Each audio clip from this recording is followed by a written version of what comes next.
Anđela, idemo kratkih 10 brzih pitanja. Bez čega nikada ne krećeš na nastup? Na nastup?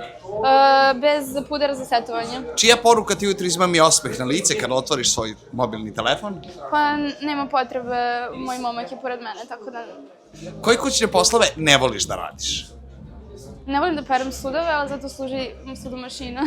A šta najviše voliš od kućnih poslova da radiš? A generalno volim ovako sve, volim po kući sređem, to me smiruje i volim da mi je čisto, tako da ja konstantno samo idem nešto čistim. Tako da okej sam sa svim.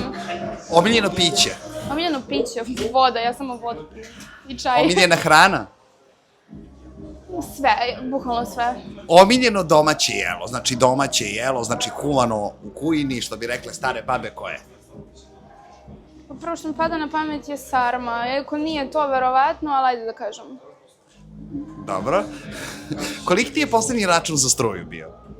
Pojma, ne bavim se ja tim. Bože, kako pitanje. Na šta bi potrošila poslednje pare u novčaniku? Pa na hranu. I omiljena destinacija za letovanje? Budva.